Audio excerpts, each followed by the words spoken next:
Les amis, bonjour à tous, j'espère que vous allez bien et que tout se passe pour le mieux pour vous. On se retrouve aujourd'hui pour Boruto. Enfin, l'animé, épisode 189, mais aussi ce qu'il y a eu avant. J'ai rattrapé les épisodes et je vais vous donner mon point de vue par rapport à tout ça et revenir aussi sur l'excellent, la masterclass épisode 189 de Boruto, avec un design et des images et des animations dignes de ce qu'on a vu de mieux dans Naruto et dans Boruto. Mais là, il y a un contraste. Il y a un contraste entre les épisodes d'avant, malgré l'arc officiel, ça y est qu'on était rentré dans l'arc Kara, Kawaki et compagnie. J'étais extrêmement déçu du design et de la représentation qu'on avait pu avoir au niveau du... C'était médiocre, la manière dont on a représenté Kashin Koji, son masque, c'était du papier mâché. C'était, on dirait que si tu fais ça, c'était du carton.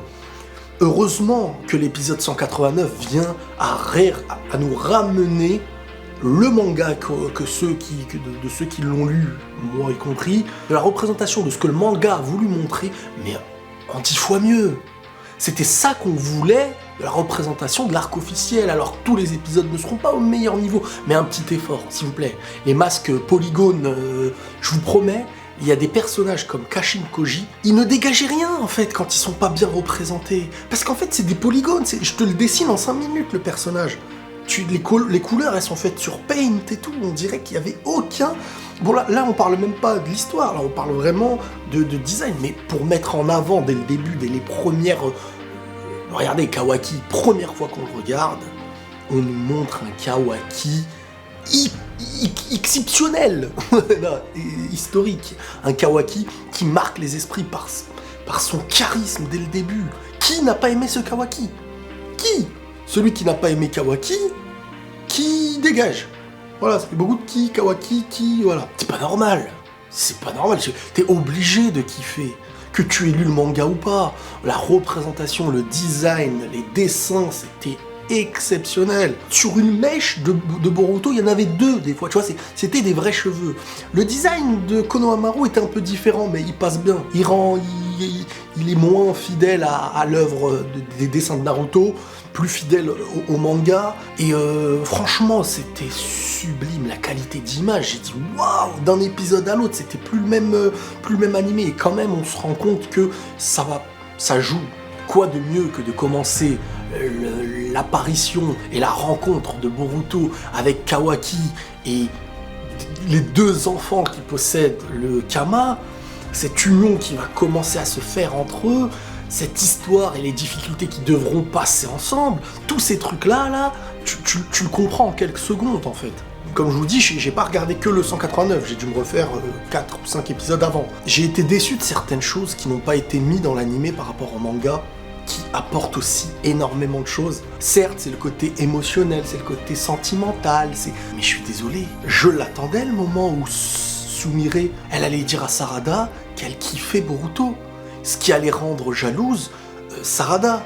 Et là, c'est pas du spoil, parce que les épisodes, ils sont passés. Donc là, en fait, on veut nous montrer en mode déduction, sans nous dire les termes qui ont été évoqués dans le manga. Pourquoi ça a été retiré? Sumire est amoureuse de Boruto. Et en étant amoureuse de Boruto, elle l'a dit à Sarada, en mode « j'espère que ça te dérange pas ». Sauf que Sarada, elle était hyper gênée de ça. Parce qu'en fait, Sarada, elle a des sentiments pour Boruto aussi. Ça, on l'avait vu dans les épisodes quand ils sont partis à Kiri. On ressentait, lorsqu'il y avait eu une belle discussion à 2, que Sarada avait des sentiments pour Boruto. Mais quand tu vois Sumire le dire à Sarada, ça nous lance dans un petit duel sentimental d'une Sumire qui assume ses sentiments à Boruto en les annonçant, et d'une Sarada qui les possède sans le dire. Il y a une jalousie entre elles, et il y a un combat pour l'avoir. Indirect, et peut-être qui grandira. Ce sentiment-là, dans cette même discussion, on comprend que Sarada aime Boruto, et on comprend que Sumire aussi. Elle lui dit, mais ça tu le retires, ça, je vous jure, ça a tellement gâché la scène. J'attendais, je dis, mais attends, elle va la rappeler, elle va lui dire, pourquoi ça n'a pas été fait? Franchement, déçu de ça. Donc autant la déception que j'ai par rapport à ce qui n'a pas pu être dit, parce que ça chamboule beaucoup de choses, et dans la vision, dans les discours, dans l'échange, dans les énervements qu'il peut y avoir entre eux, tu peux comprendre mieux la relation Boruto-Sarada avec cette séquence qui a été écrite officiellement dans l'œuvre. pourquoi ne pas la mettre dans l'animé? Je sais pas, c'est comme retirer le fait que Boruto ait rencontré sa mère après qu'elle soit morte. Même si c'était pas sur Terre réellement, mais que c'était par je ne sais quel truc, mais il l'a rencontré, il lui a dit ce qu'il avait à lui dire. C'est comme si on nous retirait ça, pour moi en tout cas, parce que tu comprends mieux parfois l'apaisement d'un personnage, tu comprends mieux pourquoi il est mieux épanoui, il a enfin pu te dire ce qu'il avait dans le ventre, et là, c'est quelque chose qui a été retiré, j'ai pas vraiment apprécié. Bref, l'organisation Kara, elle est un peu spéciale, hein, elle est beaucoup plus familiale, mais avec tout le monde qui a l'air un peu de douter de chacun. On a un Kashin Koji, ou je sais toujours j'inverse le nom, je suis désolé si je me trompe, qui possède une technique de grenouille. Bon, on va pas se mentir, ce personnage, il nous rappelle tous Jiraiya. Hein. Première fois que tu le vois, Konoha, quand il arrive à Konoha, il réévoque comme un sentiment d'appartenance. Tu le vois qu'il ne fait pas réellement de mal. Enfin, il allait leur faire du mal, il allait leur faire du sale, mais il s'est arrêté au moment où il a vu que Boruto possédait le Kama. Qu'est-ce que le Kama ? Ça, on va le comprendre un peu plus tard. Pour l'instant, on sait que, de manière incontrôlée, ça développe ton pouvoir. Ça éveille quelque chose que tu ne contrôles pas. On a Kawaki qui, en fin de compte, à lui tout seul, représente un outil scientifique ninja, par même son ADN aujourd'hui même. À l'inverse d'un Mitsuki qui lui a été créé sans être humain à la base, lui, Kawaki, était un humain, car on a des images de lui enfant et d'un père qui l'abandonne pour Jigen. Jigen, ouais, voilà, Jigen, c'est le boss de Kara. La rencontre Boruto-Kawaki, elle est belle, parce que directement, on a quelque chose qui les unit.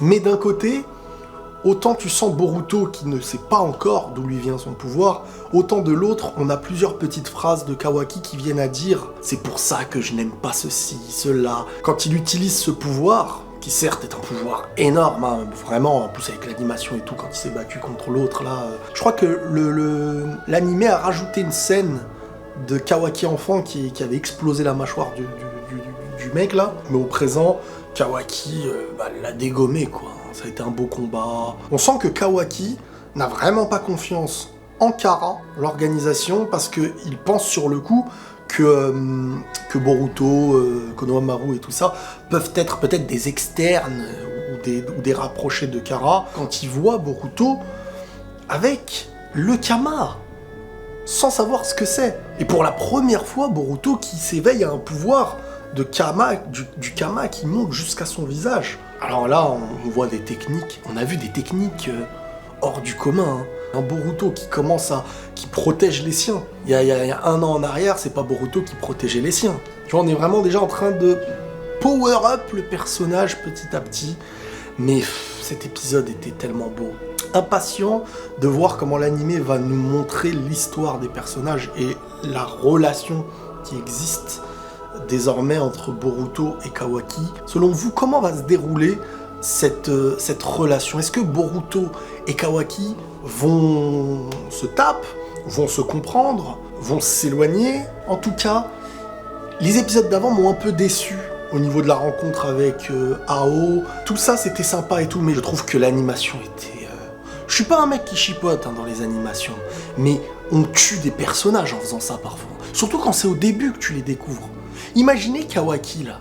On le voit avec un design complètement pété. Tu le vois avec une animation naze. Tu casses le personnage et son charisme. Kojin Kashin, là, ou Kashin Koji, ou je sais pas quoi, je trouve les plans qu'on avait, surtout les gros plans, c'était des polygones. Tu le dessines, c'est comme un coloriage. Il n'y a pas de reflet, il n'y a pas de design. Heureusement que le 189, là, l'épisode là, il nous ramène, quand on revoit Kashin Koji là sur l'arbre avec la meuf, oh là là, ah oui, là il dégage quelque chose, là t'as envie de l'entendre, t'as envie de voir, tu te dis il est mystérieux lui. Bref, sur le coup, on a, à la fin de l'épisode, Boruto qui décide, et les siens, d'emmener Kawaki à Konoha pour l'emmener à Naruto. Ça peut être sympa là, le retour à Konoha avec Kawaki. Ce qu'il faut comprendre là, c'est que Boruto, vous savez, quand vous êtes différent par quelque chose d'unique, le Kama, Kawaki qui évoque ce Kama en sachant ce que c'est, Boruto qui ne sait pas ce que c'est, Ça va lui permettre d'en savoir plus, mais surtout d'avoir un lien qui les rassemble. Vous vous ressemblez dans votre différence, dans le fait d'être unique. Et ça, c'est le premier lien déjà qui existe entre Boruto et Kawaki. Impatient de voir le prochain épisode pour mieux aller dans les détails de tout ça. Prenez tous soin de vous les amis, et la paix sur vous.